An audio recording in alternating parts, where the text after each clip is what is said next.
All right, benefits of being a patron on my Patreon is the fact that you could go out there and throw up some suggestions for me to go look at and requests, and I can absolutely do that for you. And this is one of those situations. He asked me to do a really quick breakdown of what I see with Jarrett Stidham, and I did. And I'm going to go ahead and throw this into a film room really fast. Shout out to Vicariously for asking about a nice little quick Jarrett Stidham film room breakdown. Don't forget, check out my Patreon. There is a link at the bottom of the description of this video. Now, on to that. Jarrett Stidham, a lot of questions on whether or not the Patriots should give Stidham a little bit more of a chance at starting quarterback. I'm going to show you a few things that I think he could work on, and what I think he could do well, and what I think he really needs to work on a lot. And on this one, it's very, very simple. All right. So, to be fair, this is the very first game that he played in 2020 with any real snaps after Brian Hoyer just stunk the field up, which comes to no surprise for me as a Colts fan as well. On this play, this is a play action, and you're going to have a naked bootleg going out to your right. You're going to have the running back going out here. You're going to have receivers coming up and then coming over. You're going to have extra help right here from Edelman with a little block. And you're going to have Demir Bird coming, drag route right in the back of the end zone. Now, the problem here is on a naked, there's no one there to really help you block. You usually have an offensive lineman pull with you to help block, and no one really pulls with him to block. He has help right here, but nothing. There's just too much pressure for him. But at the same time, he needs to see from the goalpost over, right? When you're pulling a naked, you need to see from the goalpost over to the direction that you're at. And on this play, you see a couple guys in his face. So he's got to get rid of this football. But when he throws it over here to N'Keal Harry, that's pretty tight. He's going to have to bring this right, lead him right out in front to where only he could catch it. So it's not a terrible throw. If he throws it to him, most likely he's tackled immediately afterwards. Now, I'm sure you're watching this and saying, I see it. And you should. Because as soon as he turns on his naked, you see Bird cutting across with plenty of space. Now, the problem is he should have known this. This should have been something that he was expecting. Yes, he's getting rid of the football because he sees the pressure. But he knows there's a guy cutting on a drag across, and that these two guys are going to be taking up most of the attention of the defense, which is going to leave this spot out here wide open generally. So he's got to at least just check right over his shoulder real quick to see how open he is. And if he's open, it's just a simple little drop right over here. He could just lob the ball out here to the top of the E, and it's an easy catch by Bird. But he doesn't. He just looks right in front of him to these two. He's limiting himself to only two options. And that's not a good situation. Now, that can be coached. This is not something that is detrimental currently for him, but he needs to be able to see these kinds of things, because this right here is the difference between a touchdown and kicking a field goal. Now, Stidham understands play concepts and knows when to throw a football. That is a good thing. On this one, this is a great play design, and I'll tell you what, yes, he throws a very good, accurate football, but this is all Julian Edelman. Edelman does everything on this play to do this perfectly and runs the route beautifully. Stidham actually finds him and delivers it on time and accurately to get the first down. And this is a 4th and 5. A 4th down and 5 that they're going for it at their own 44-yard line. And Stidham does a very good job. He could have maybe thrown it just a hair earlier. But look, watch this. As Edelman comes down, he knows he's got to park his butt right here. So how does he get this cornerback off of him? Look how, when the ball is snapped, where they're lined up. All right, so when they're snapped, he's lined up on the inside of this receiver. So his cornerback covering him is on the inside. Watch how Edelman weaves out and then back in. This is beautifully done. Weaves out while he runs a go route to get right inside here. Now when he cuts back in, he's blocked off by these two players, which means he's going to be open, right? Now the safety sees it, but he's playing too deep. Stidham now sees perfect opportunity, delivers a very quick, precise pass. Bam, right there, right in front of the safety. That's a good play by Stidham. I mean, it's a better play by Edelman, but timing-wise, throw-wise, everything, that was a beautiful play by Jarrett Stidham. And that's a good extra point right there in his back pocket. All right, so week 7, Cam Newton's been pulled. Cam Newton's thrown 3 interceptions already in this game, okay? And so Jarrett Stidham's put in against the San Francisco 49ers, whose defense we all know is very, very impressive. They like to blitz a lot. And so Stidham's got to understand that he's going to need pocket movement. Now, there's a couple things here that I don't like at all. First off, where he decides to scramble, in my opinion, shows that he doesn't understand pocket movement very well. And then when he delivers the football, it's a little bit odd. I don't understand that either. Let's go into this. First off, right here, as he throws the football, all of his options, legitimately, his deeper options are taken away. His only 2 good options are right here on the short.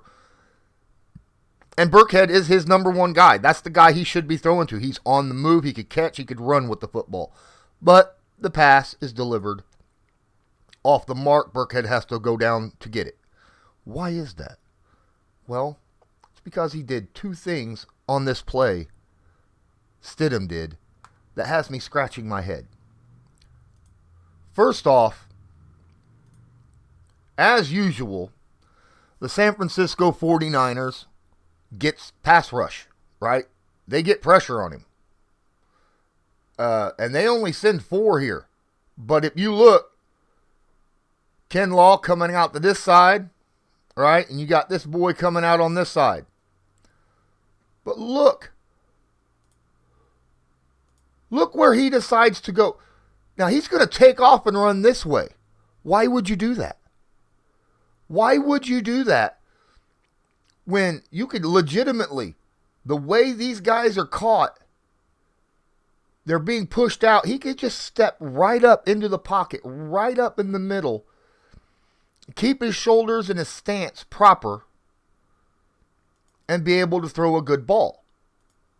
Instead of taking out this way, which is where these guys, look, why do you take off to the either outside when you could just go right up the gut and have plenty of room and time to throw the football?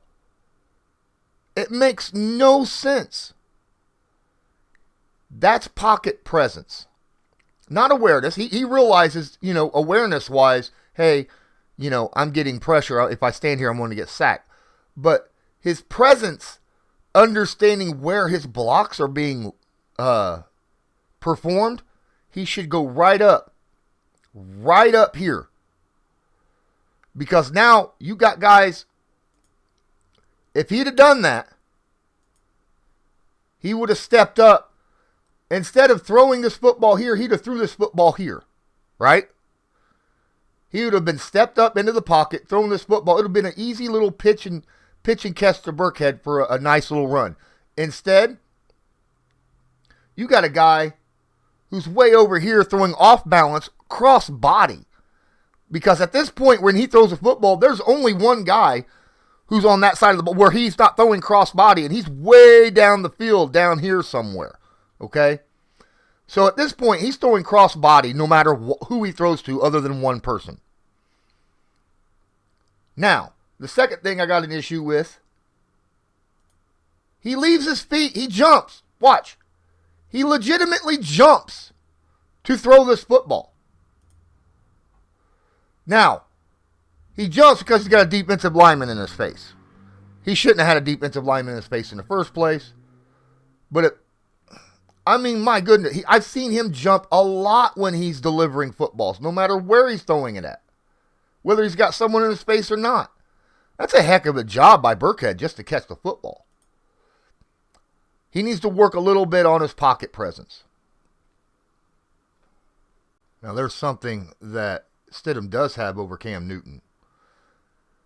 Cam Newton, when it comes to short, quick passing, even screen plays, he's not accurate. His fundamentals are not there. But Jarrett Stidham actually does a really good job when it comes to throwing these little quick, short passes when he knows exactly where he's going to throw it to beforehand, like screen plays or quick crossing patterns, things of that nature. There is an issue I have here. First off, when he releases the football. Why? Again, this is the only issue. Look, he leaves the ground to throw this football. Again, why is he doing that?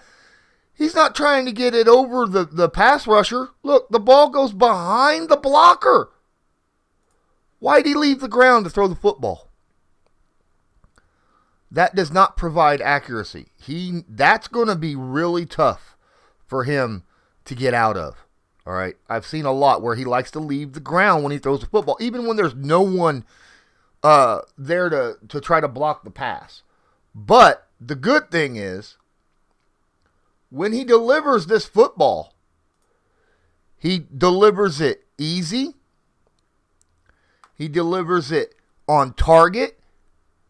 His body is facing him. I don't like the fact that he's off the ground, though, when he does it. But if you watch the ball, when he delivers, he waits for that pass rusher to get past that tackle and delivers it. Perfectly placed, even though he was in the air, for Rex Burkhead to catch and go.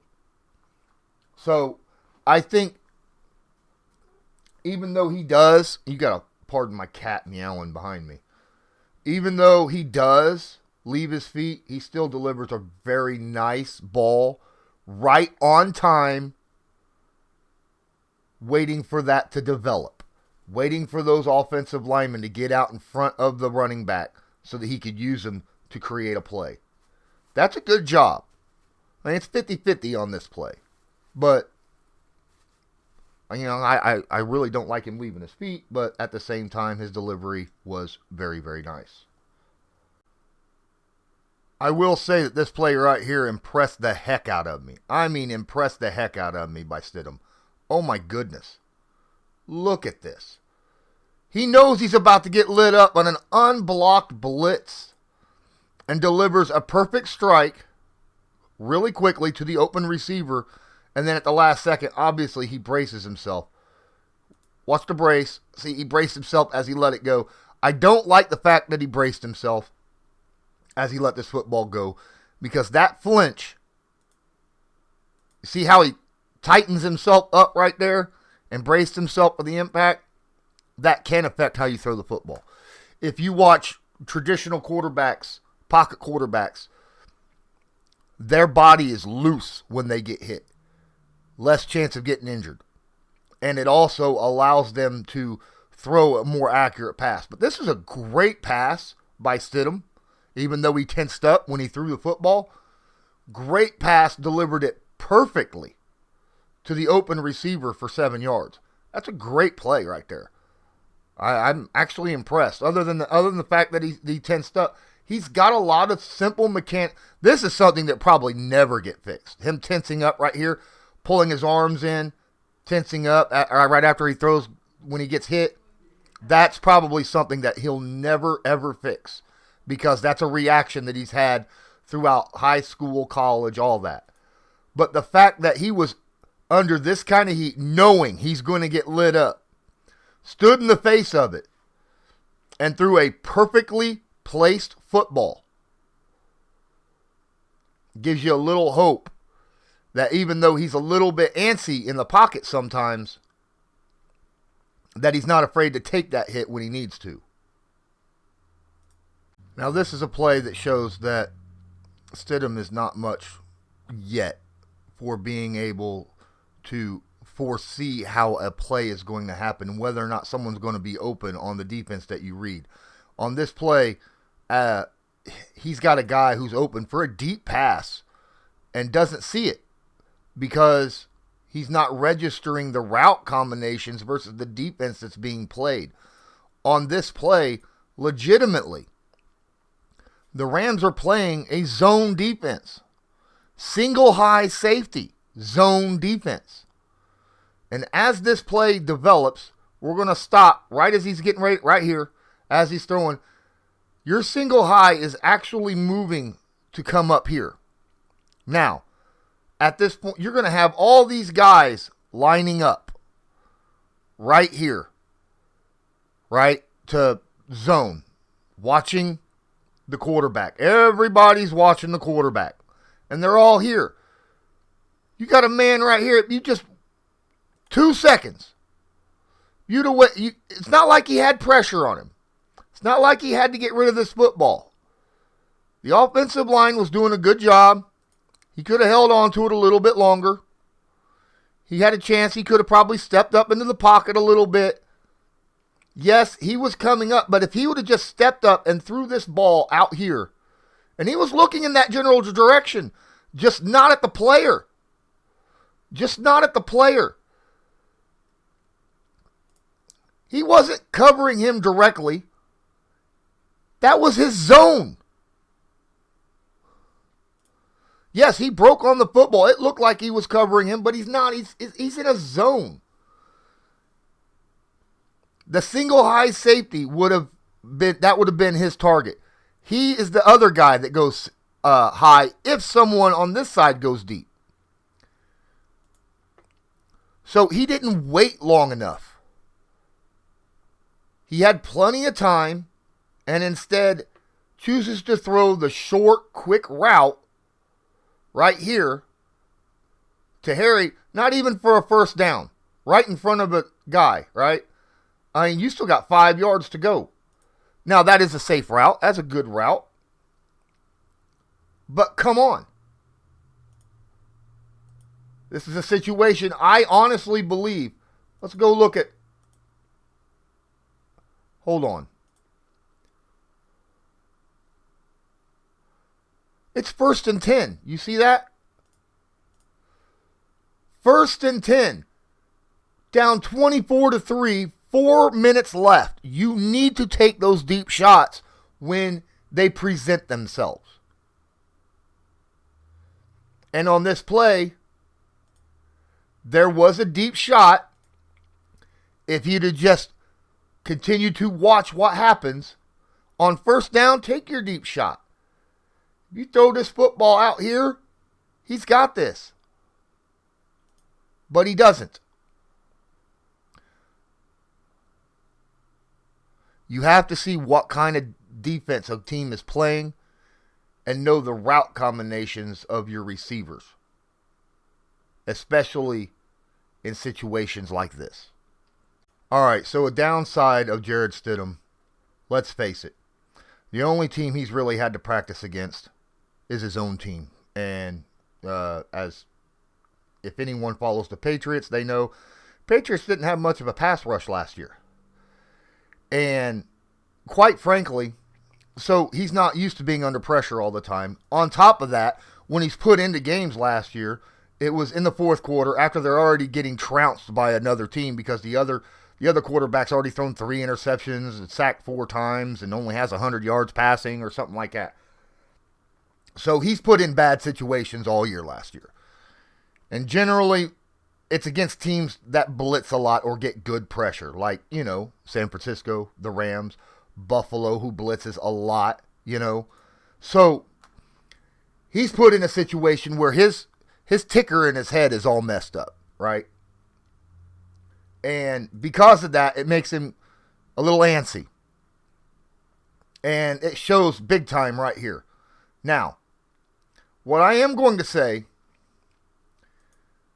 is if we watch here as the ball snapped, he comes out. Now, first off, I'll show you why. Even though he went this way with it, that was actually what he was supposed to do with the handoff and then come back. But right here, as he's getting ready to throw this football, you see all these guys up here blitzing, right? All these guys showing pressure. They're sending 1, 2, 3, 4, 5 guys. But they've got 8 guys all up in there, right? So that was basically to stop the run. But they're still sending 5. So it's still a blitz. Stidham sees this. But look, there's no one getting in his face. But because of the pressure that he has suffered from being in these games, late games, when they were down so much, his ticker in his head is off. So he feels like even though they are blitzing, he's got to get rid of this football quickly. He doesn't wait. He throws to the first guy. And it was a bad decision. It was a bad decision because right as he's throwing the football, right here, this guy's not backpedaling anymore. This guy's lining himself up to make a cut with him. He should have recognized that. Recognized that the blitz is picked up well. There's no pressure. He could look to the other receiver, which this guy's still backing up. And he's cutting right at the first down marker. Watch him. Watch it. He's still backing up. He's got time. If he'd have just pulled that ball in and just looked over to his left, this is a wide open first down. Because the guy covering him is still backing up. Because they know they're going to have so many people right up here, in the wash. All up front. He should have threw that. But his ticker says get rid of the football in under 3 seconds. Even though there is no pressure on him at all, he can't get out of that. And that shows me that's a problem in his head. Now, like I said earlier about handing the football off, going this way with the football, watch the running back. Watch how the running back steps when this ball is snapped. This is not his problem. The running back legitimately fakes that way, then goes the other way. That's how the play is designed to try to, fool all these guys up here up front. But why? Why are you getting rid of a football when you got a wall in front of you? And the other guy is covered great. All he had to do was look to the other side just to look real quick. If it's not there, then he knows he'll have a running back that'll probably snap back and get in the flat. But he's got to look at both. You can't look at just one of your options downfield. You got to look at both. If you only have 2 options downfield, you got to look at both of them and try to take the right one. He chose the wrong one here because his head is messed up. I honestly believe that you give Stidham a little bit of off season with real OTAs, a preseason game or 2, and full practices, this could help him in a lot of situations. But there is a lot that Stidham needs to fix. That's the problem. But he's young. Should he be the starter? No. Should he be a guy who gets plenty of reps in practice just to see if he can get up there? He may have, but I think Hoyer was the number 2, so he was probably getting all the third string snaps, which hindered his progression this year. The Patriots need to make a decision with Stidham. They're either going to bring a guy who's definitely going to be a number one on the team and make Stidham a number two so he gets some practice reps and get some preseason games against other defenses that may have good pass rush so that he could get up to the NFL speed and fix some of his issues so that he gets more comfortable in the pocket against the blitz and stuff. Or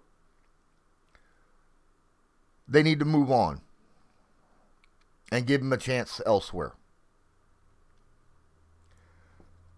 That's it. That's what I got for Stidham. Now, here's the deal. Thank you so much for watching this. Again, shout out to Vicariously because, he's a Patreon patron and he asked for this. So, here you go, my guy. If you want stuff like this, become a patron over on Lawrence Owen, Colts Law Patreon. Thanks so much. Have a good one.